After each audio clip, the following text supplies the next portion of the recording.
Almería, vamos a continuar hablando en Onda Cero, en esta provincia. Es cierto que tenemos una debilidad por la arquitectura, por el urbanismo. Nos gusta como manifestación artística, pero también entendemos que como gran herramienta para, regenerar no solamente las ciudades desde un punto de vista visual, sino también porque desde el urbanismo se pueden generar muchísimos espacios donde, en función de cómo uno lo entienda, pues donde la ciudad se encuentre, donde haya pues más tristeza, más alegría. Se puede hacer de todo, María del Mar. Así que, ¿qué te parece si hablamos con José Ángel Ferrer, de Ferrer Arquitectos?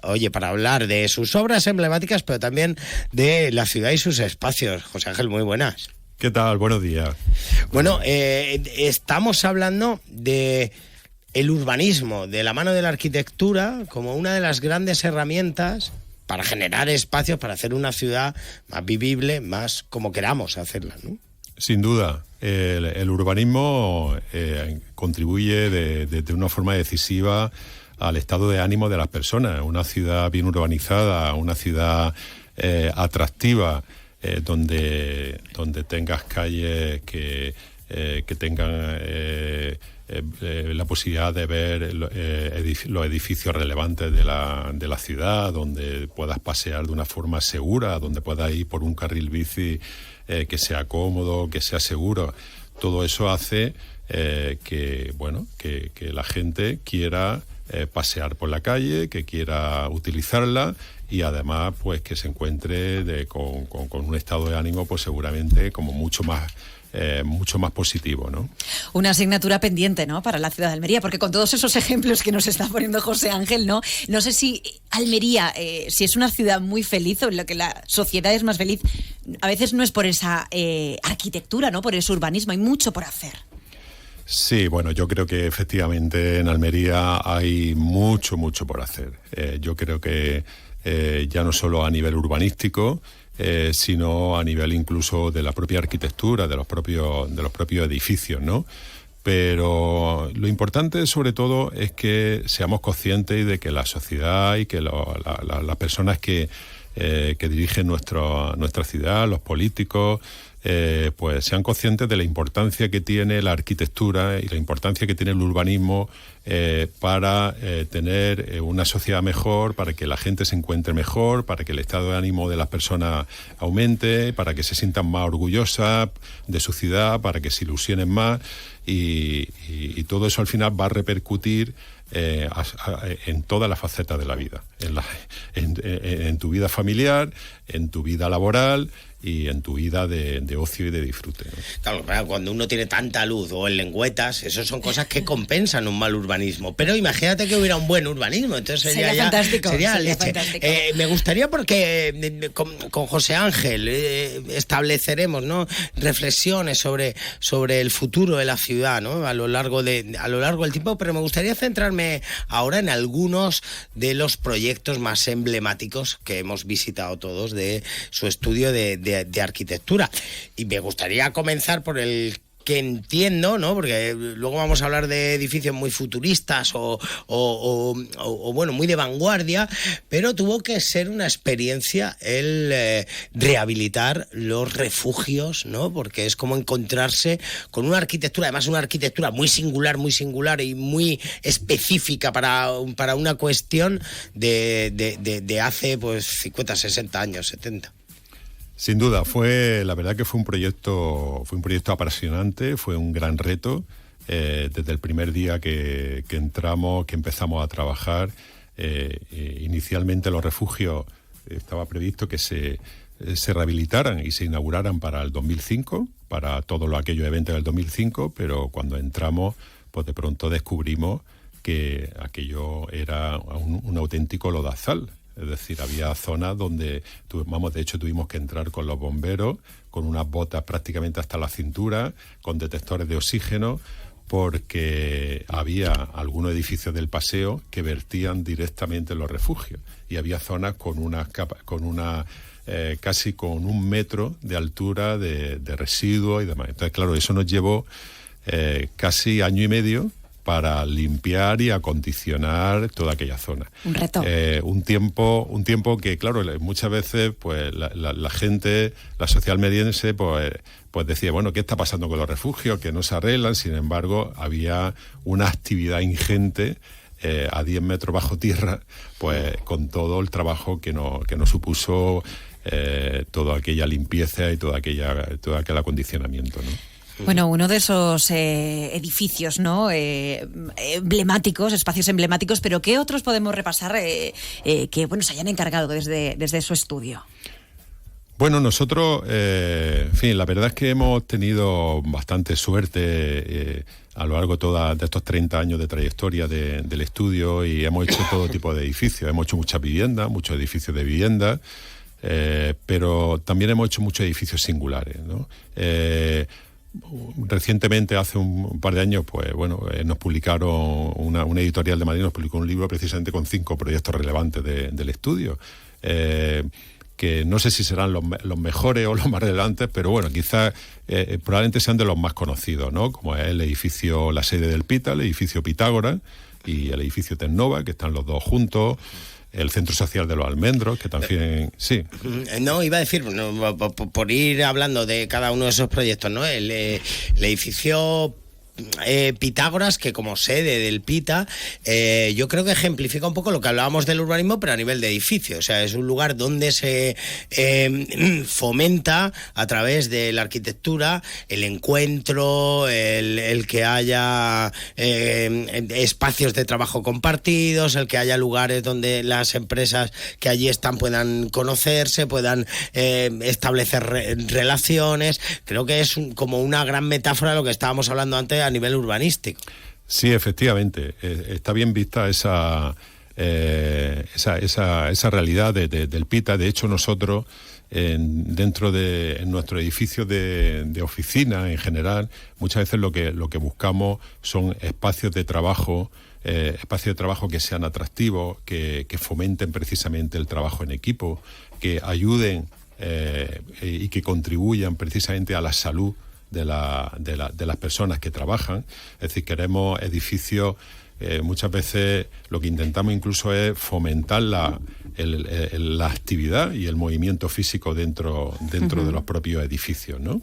Entonces, el edificio de Pitágoras en su momento fue un reto también en ese sentido, y ya aplicamos muchas de las teorías y muchas de las líneas de las investigaciones que estamos haciendo últimamente, por ejemplo, con Humaniza, que es una línea de investigación. Está muy interesante.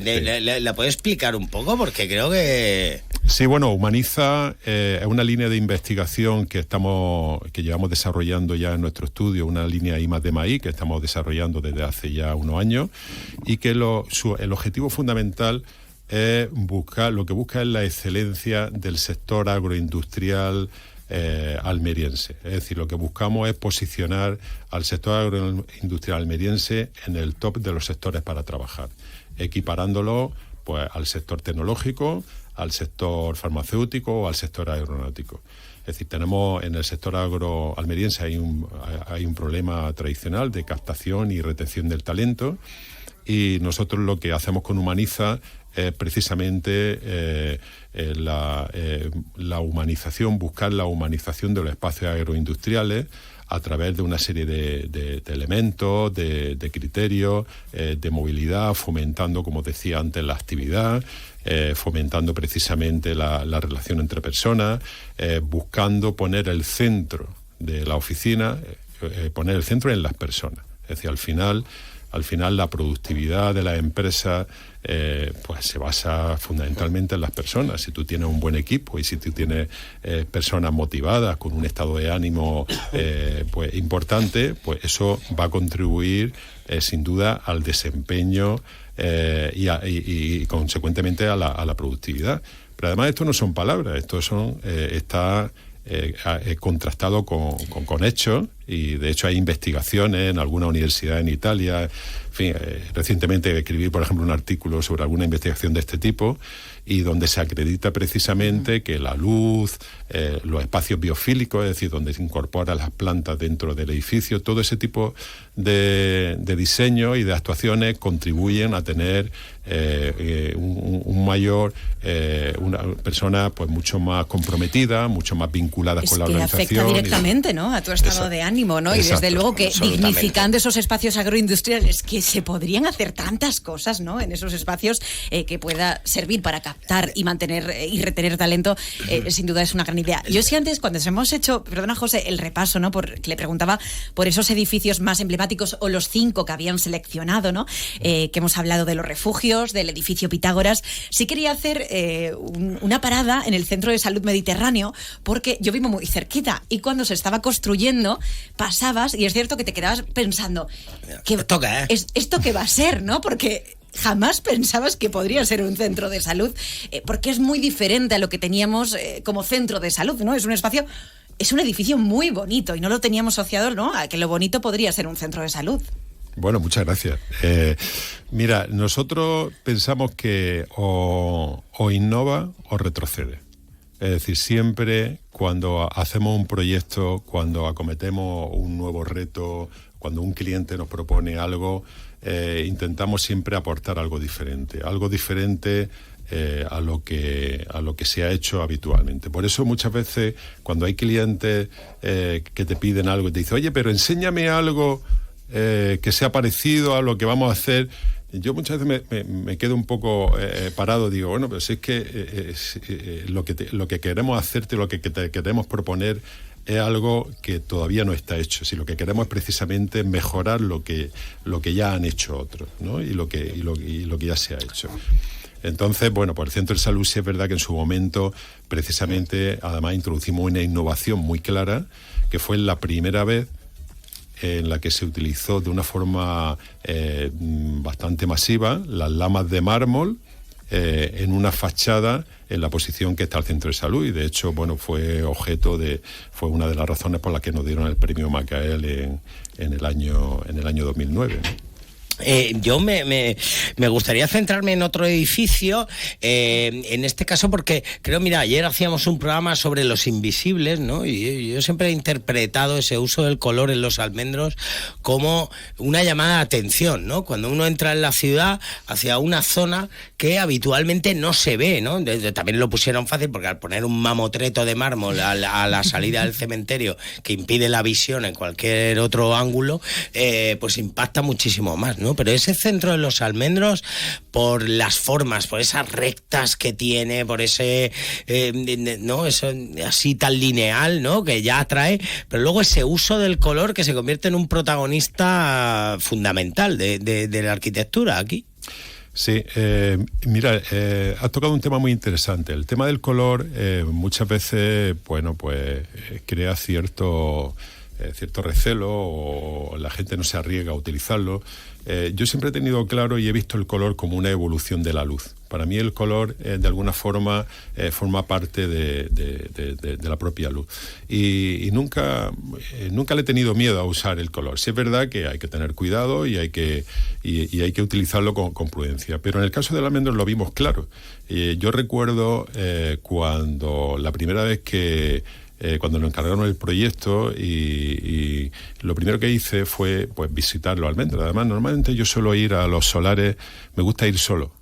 No voy, la primera vez suelo ir solo, no voy con el equipo, y entonces, bueno, pues fui un día allí, dejé el coche, estuve paseando, y me llamó la atención precisamente el contraste que había de todas las casas blancas del barrio de los almendros, con un montón de ropa tendida de colores, muy colorida. Y aquello, pues de alguna forma fue el germen precisamente de este colorido, o de estos cuatro colores básicos que utilicé precisamente. ¿Cuántas pruebas de colores hicieron?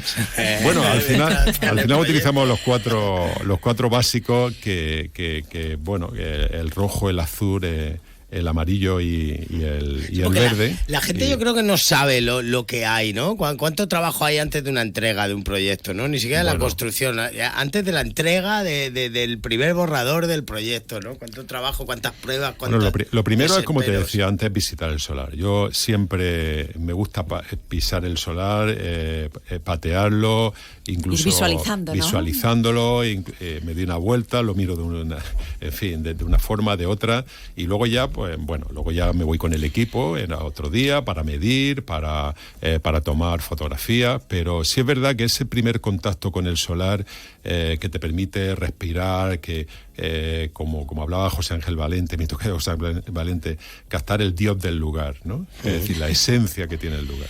Estamos hablando de edificios que ya han sido, ¿no?, construidos, pero este año, justo 2024, se cumplen 20 años de ese proyecto que ganaron del cable inglés. Del que hoy solo hemos visto un 10%, que es ese paseo, pero que hay mucho más. Antes debatíamos fuera de micros, ¿lo veremos? ¿No lo veremos? Ojalá que sí, ¿no? Porque al final es darle vida al propio cable inglés. ¿Qué nos puede contar de ese proyecto en el que, por situar un poco, ¿no?, ese espacio para exposiciones, ese restaurante, pues yo creo que sería algo que nos encantaría, ¿no?, a todos los almerienses. Bueno, yo creo que efectivamente ese proyecto es ese edificio singular que probablemente que necesita Almería, o que incluso en alguna ocasión ha hablado algún político de Almería sobre que se debería hacer, ¿no? El cable inglés no deja de ser un edificio único en el mundo por sus características, por la propia configuración del cargadero, y donde, bueno, en su momento, en el 2004, como decía, pues ganamos ese concurso, hicimos el proyecto, pero 20 años después, pues lo único que se ha llegado a hacer es peatonalizar la parte de arriba, pero quedan todavía todos esos espacios interiores que yo espero que en algún momento se hagan, ¿no? Se recuperen, porque creo que sería de un atractivo y de una singularidad extraordinaria para el uso y disfrute ya no solo de los almerienses, sino de las propias personas que vienen a nuestra ciudad y por ejemplo, de esas personas que vienen en crucero, que muchas veces las vemos paseando que no, sin saber a dónde ir, ¿no? Un domingo bueno, pues fijaros lo que sería que esas personas que llegan en crucero al puerto de Almería, a 5 minutos de bajar de su barco, pues tuvieran un centro de ocio cultural, como puede ser el cable inglés, al 100% de sus posibilidades. Pues sería seguramente extraordinario, ¿no? Pues José Ángel Ferrer, esperemos que le haya gustado la charla y que venga por aquí de vez en cuando a que hablemos de urbanismo, de arquitectura, de cómo va Almería y de cómo podría mejorar. Pues muchas gracias, encantado, he estado muy cómodo con vosotros y nada, cuando queráis podéis contar conmigo.